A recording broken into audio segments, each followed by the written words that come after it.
everybody. Welcome back to English 112, and this is for our class for Thursday, the 1st of October. And where we are is beginning the drama unit. And what I'm doing is evaluating your journals, and I'll be getting those back to you. And hopefully, the journals will assist you with writing a paper. So that's something that we can talk about over the next several classes as well. But while we're thinking about writing about short stories, what I've got are some units on drama and a couple of sections. The first, drama and popular forms, on page 1102, that was scheduled for last class, but I didn't necessarily get a chance to get to it. And it was talking a little bit about how most of us probably experience drama, not live in a playhouse, but we probably experience it filmed through television. And in some ways, there are some similarities in that you have to think a little bit about the actors and the directors and the sets. But in other ways, there are differences because anything that we see filmed is obviously through the eye of the camera. But when they talked about drama in popular forms, they mentioned a very famous television program that perhaps you've had the opportunity to see entitled Seinfeld. And what they ended up doing was to try to illustrate the difference between reading a drama, or in this particular instance, a screenplay, as opposed to watching it performed live. And they gave several sections from one of their episodes entitled The Pitch. And you can see that in the notes below, I've included a YouTube link for the very last section of The Pitch on page 1110 to give you an idea of the difference about reading drama as opposed to actually watching it performed. And obviously, it's a much more enjoyable experience when you're watching it live. You can see the importance of the character interpretations. Usually when I show this in class, I talk a little bit about the three groups of students who would be experiencing this clip. There would probably be a very small group of students who not only have seen Seinfeld, but have watched this particular episode of The Pitch before. So they are at an advantage. And then there's the majority of the class that probably has seen some episodes of Seinfeld, but hasn't necessarily seen this particular episode that's included in your textbook. So while you don't have as much advantage as the other group, you still have a sense of what to expect because you know the actors who are playing the characters and their backstories. And then usually there are a few people in the class that have never seen Seinfeld before. In fact, they may not have even heard of Seinfeld before. And they are at the greatest disadvantage because they don't have any background knowledge. And it's the same when you're reading a play, and that ultimately you have to remember that a play is meant to be performed. But the performance means that there's a good amount of interpretation that goes on beyond just the playwright putting forth her or his writing. Actors and directors and set designers are involved in terms of giving you an image. And if you've ever seen, let's say, a television show where a recurring character has been replaced by another actor, then you might know exactly what I'm talking about. And that while the lines are the same, the actor's interpretation very different. So you get a very different sense. So the idea is that, yes, you can read a drama, and that's exactly what we're going to do because the dramas that we're reading are also very complex pieces of literature. So they have all of the elements that we've come to expect in reading fiction. But there also is that additional performance element, which means that we'll at least be watching one performance for each of the plays, understanding that each performance can be different. But our focus, outside of watching the performance and enjoying the performance for what it is, the focus will obviously be on literary interpretation because this is an English class.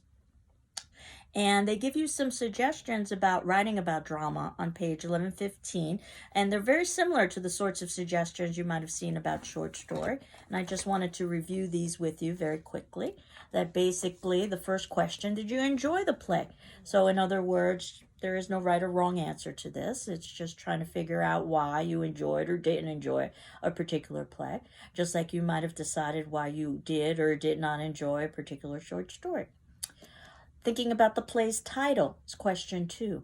The stage directions is question 3. And again, any information given in stage direction is going to be incredibly important because this is the playwright's opportunity to give us information about how he or she envisions the play actually being performed. How is the exposition presented? In other words, background information about the characters. Remember, everything is communicated to us through dialogue, as opposed to a short story where that wouldn't necessarily be the case. So that means that the playwright is going to have to think of ways to have dialogue express backstory. How is the setting important?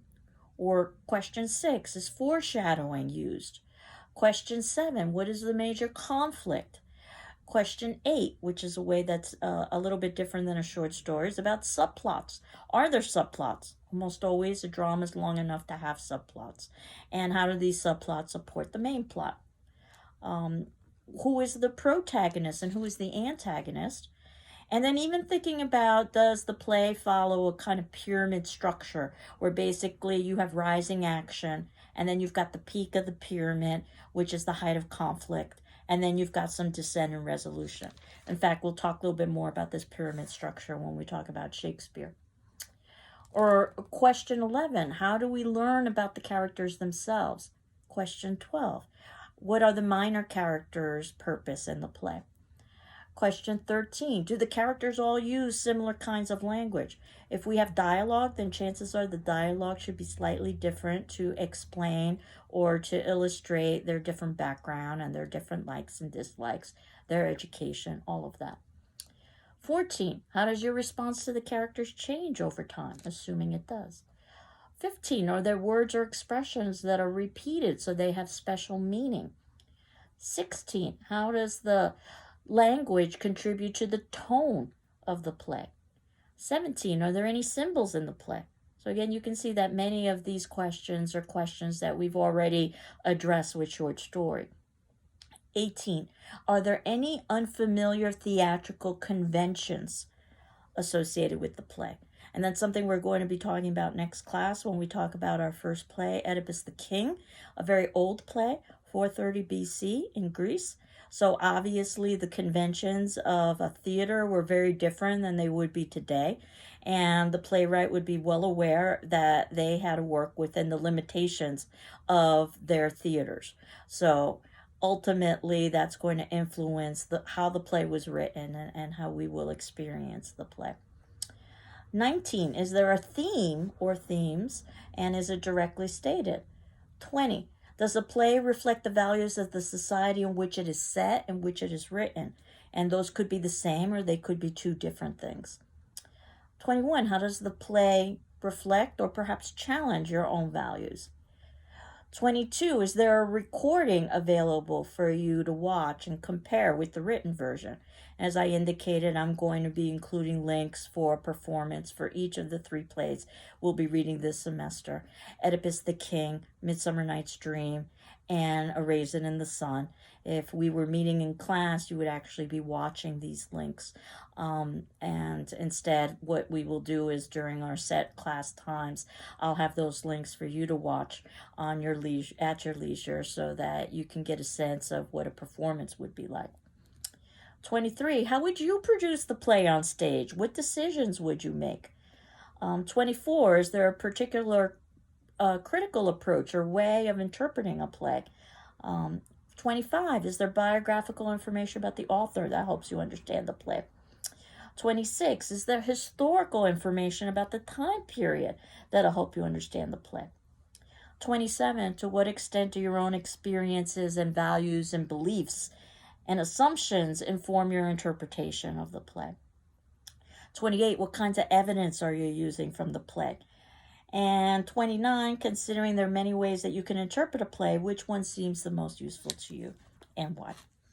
So we will revisit this next class when we talk a little bit about the play Oedipus the King, as well as the playwright Sophocles. And you can see that we've got multiple classes devoted to Oedipus the King so that we can watch a performance and then we can also talk about the play. Ideally, it's best to have a play read in its entirety at the beginning of the unit and that we are addressing that particular play. So in theory, we're beginning today, Thursday. the 1st of October with Oedipus the King. We won't finish until the 13th of October. So we've got a good amount of time. And again, try to read as much as you can so that you have finished the play sooner rather than later. What would be ideal is that you would finish Oedipus the King within the next few days so that ultimately you could begin reading ahead for the next play, A Midsummer Night's Dream. So that when we're talking about A Midsummer Night's Dream in class, you've already read it, and then hopefully at home you're reading our last play and you're preparing for A Raisin in the Sun. So that said, I know that oftentimes what's ideal isn't realistic, so try to read as much as you can.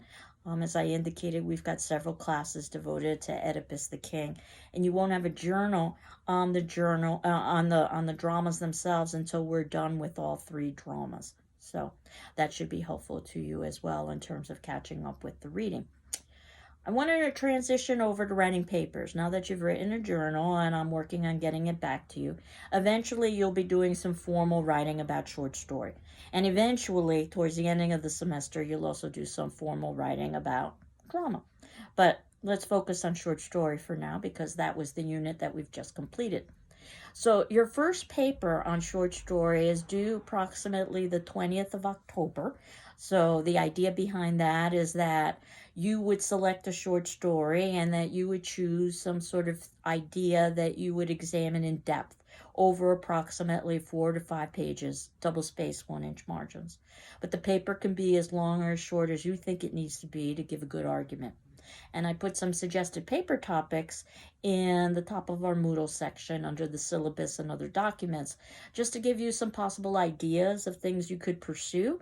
But ultimately, these topics are very broad.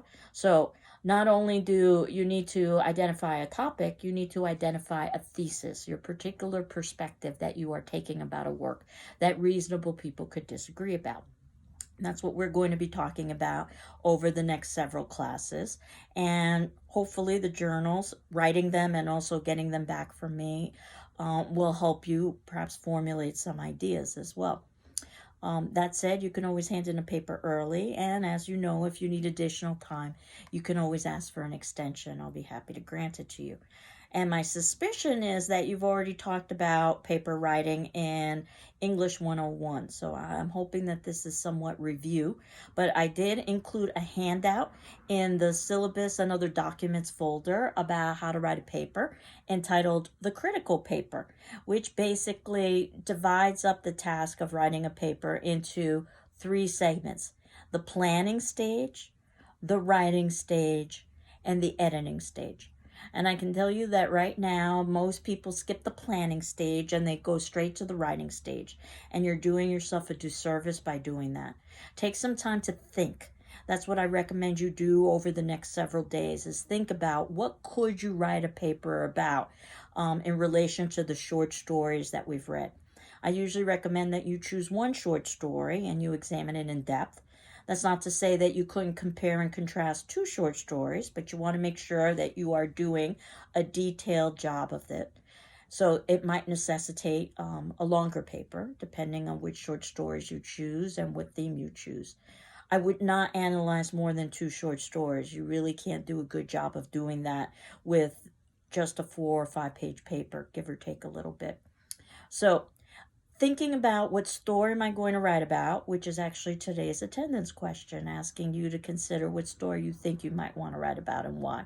Again, you're not obligated, so that certainly you can change your mind, but I wanted to encourage you to start thinking about this. And then, of course, the next step, which we'll continue to discuss over the semester, is what are you going to write about in terms of that particular short story?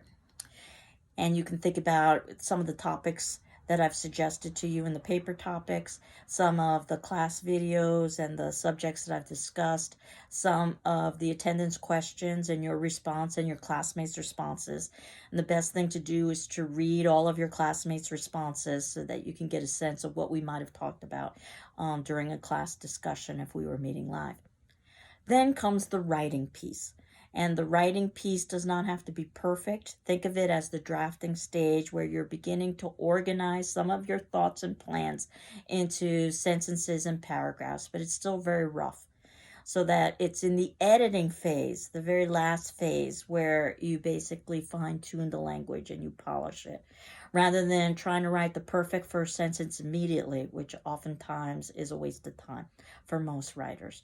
And I can say that many writers skip or they hurry through the editing phase because they've run out of time or they've run out of energy or both, which is why I'm talking about the paper now, and that you've got a good almost 3 weeks to write this paper.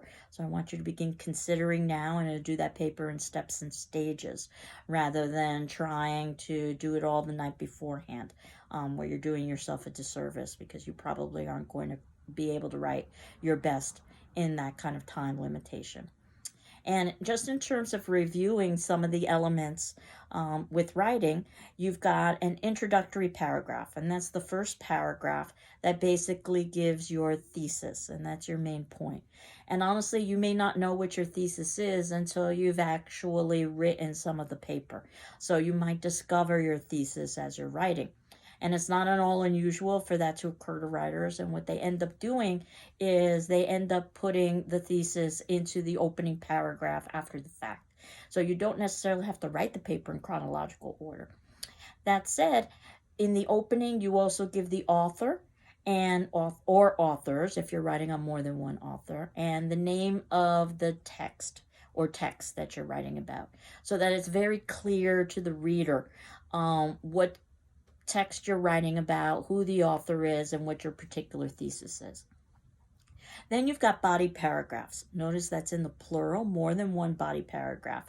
And this is where you give your evidence in order to be able to support a particular position, where you're using either quotation, this is a direct statement from the text, and you're using quotation marks for that, or you're using paraphrase. You're basically putting it in your own language.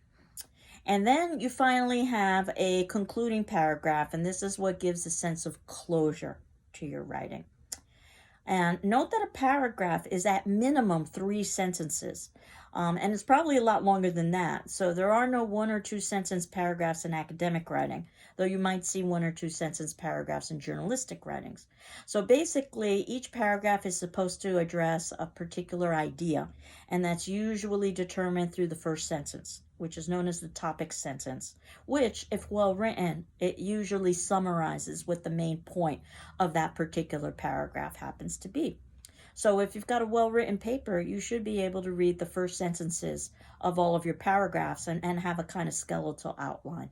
And the same is true when you're reading a textbook, if it's well-written.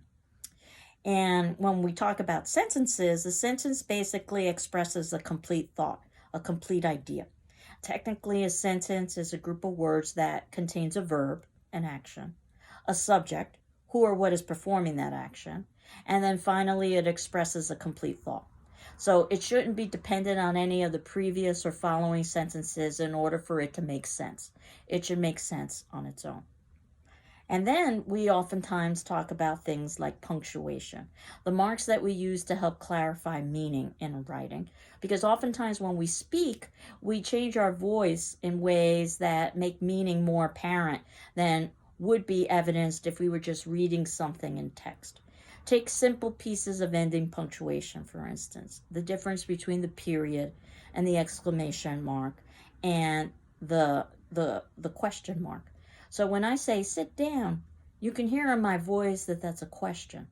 And when I say sit down, that's an exclamation point as opposed to sit down, which is a statement. But if I just wrote down the word sit down without the ending punctuation, you wouldn't know the emotion behind that particular statement. So the period is just a declaration, sit down. The exclamation point is something that's very emotionally based, sit down. And then finally, we've got the question mark of sit down. Commas just basically are pauses in places where we would normally take a small breath or where we might want to emphasize what occurs after the comma. And there are other pieces of punctuation as well. So all of this are things for you to consider as you're working on the editing phase. But at this point, you're in the planning phase, trying to figure out what story you're going to write about and what are you going to say about that story. Then you want to try to generate some ideas of the things you want to say, and you don't want to worry about grammar or mechanics. And then you want to organize those ideas into things that are beginning to look like sentences and paragraphs. Then and only then, now that you've got a rough outline, a roadmap, if you will, can you go and think about fine-tuning the language itself. So I had indicated that I had posted a handout in the Moodle section above entitled The Critical Paper, which is what you are going to be writing, a critical paper, meaning that you're not using outside resources.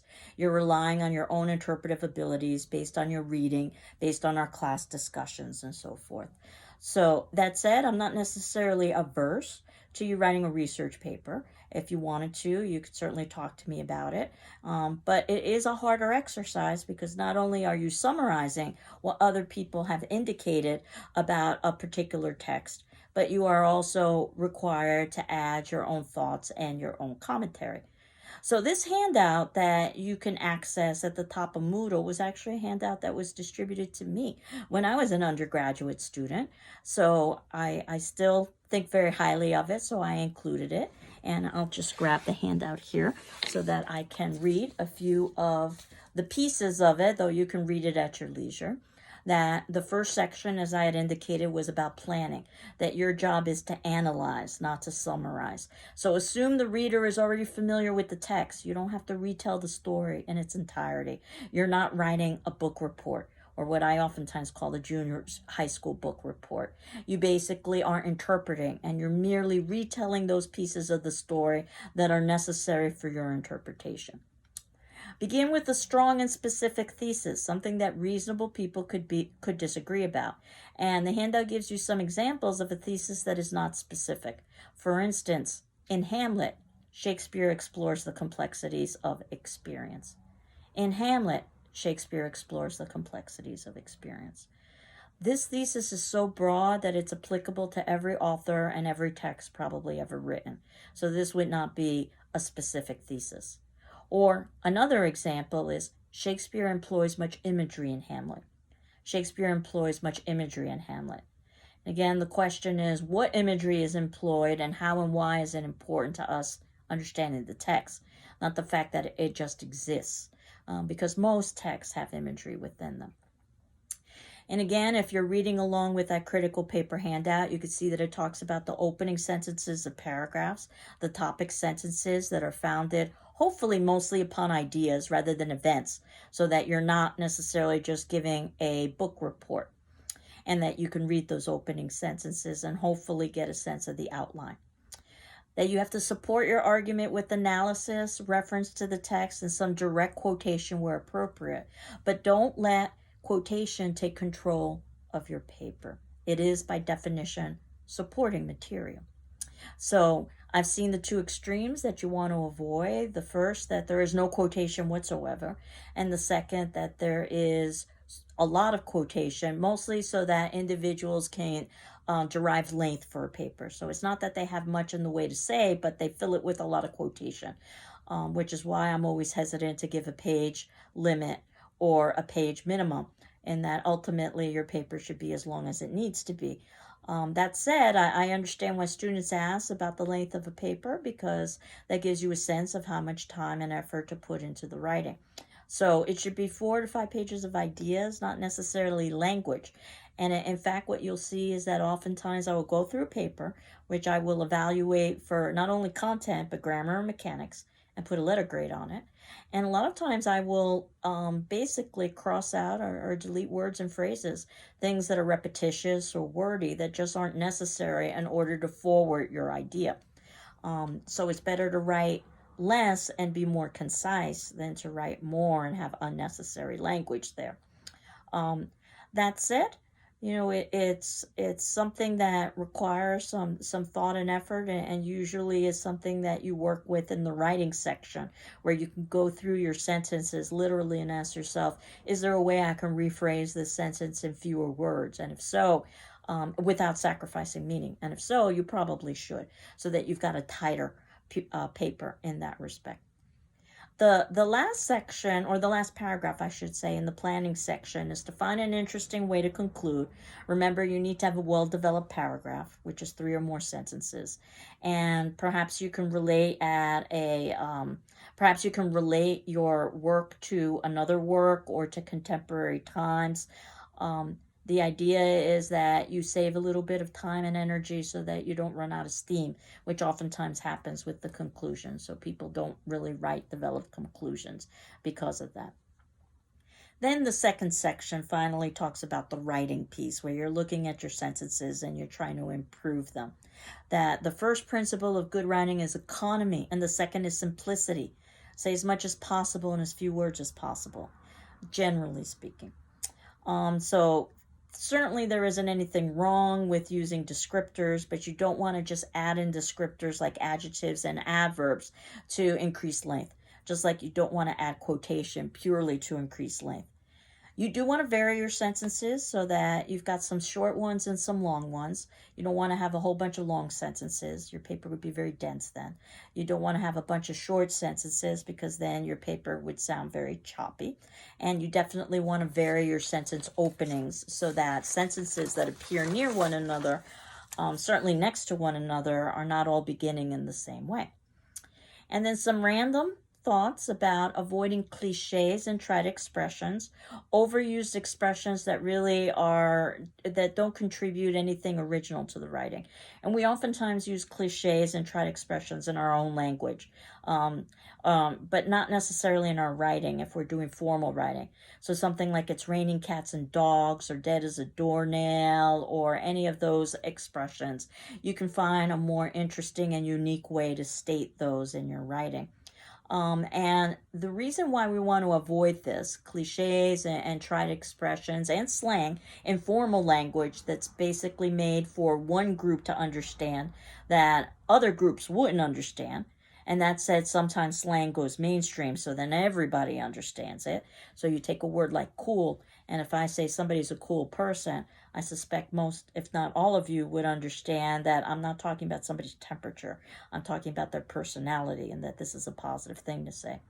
But imagine if English were not your first language and you were trying to understand just the first meaning of cool in relation to a lower temperature. How much more complex it would be to also understand that in certain contexts, it's related to personality.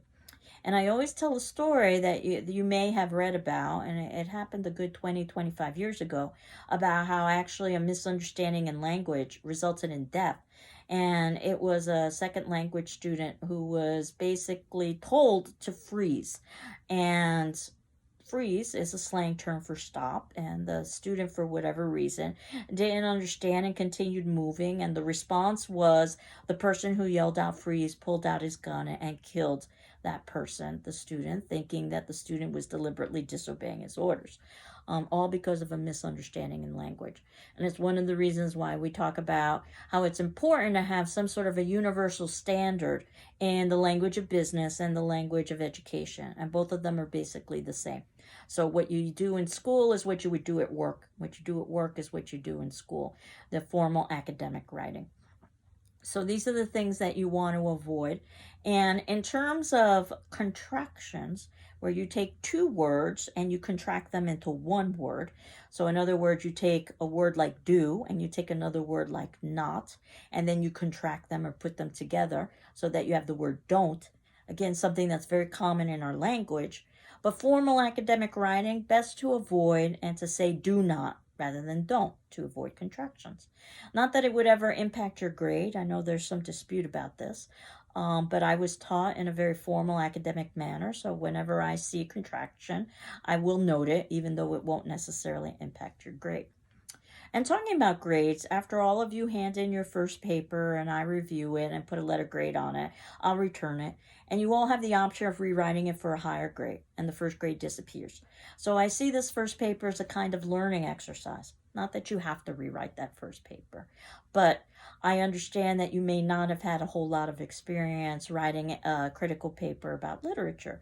So you don't need to be too terribly worried if it doesn't go well for you when you submit it in, because I can give you feedback and then you can revise it. And you've got till the ending of the semester to do that, but obviously the sooner you do that, the better off you are. And in terms of thinking about the last stage of writing, the proofreading and presentation, if you have trouble proofreading, a couple suggestions: read out loud. You can oftentimes hear mistakes. You may also want to read backwards from the ending of the paper to the beginning so that you can concentrate on the structures of the language. You should have a title, and it should be original and reflect your thesis. So you don't want to call your paper Young Goodman Brown because that title was already taken by Nathaniel Hawthorne. However, you could use part of the author's title in your own title, such as Sin in Young Goodman Brown. And by the way, the convention is that short story titles are put in quotation marks and that novels and dramas are either underlined or they are italicized. So that's how you can differentiate between an author's title and your own title. You don't need to do any kind of documentation that way with your own title. No quotation marks, no underlining, no italicizing, nothing like that. And to give you an idea of how old this handout is, it talks about how instructors prefer typewritten pages or papers. Obviously, your paper will be typed. It'll be double-spaced, 1-inch margin. I ask that you submit it to me via PDF to my email, Ruiz, R-U-I-Z, @gcc.mass.edu.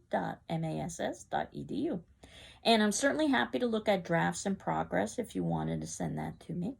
And again, you can think of the first paper as a kind of draft if you'd like, if you wanted to think about your revision as the option for your final grade. So this was just a quick overview. I wanted to also talk about quotation, and we will be using the MLA system of parenthetical documentation, which you may have talked about in your previous English class, I hope. MLA standing for Modern Language Association. I thought I could talk more in depth about quotation next class, as well as a little bit more about paper writing, and introduce the idea of Sophocles and Oedipus the King, so that I can end here with asking you for the attendance question of what story are you considering writing your first paper about? And again, you're not in any way obligated to actually do that if you change your mind along the way. But what story are you considering writing your first paper about, and why are you considering writing about it? So I look forward to your responses. I hope you're well. I'm well. Next class, we'll continue talking about writing papers, and we will continue talking about drama. Take care. Bye-bye.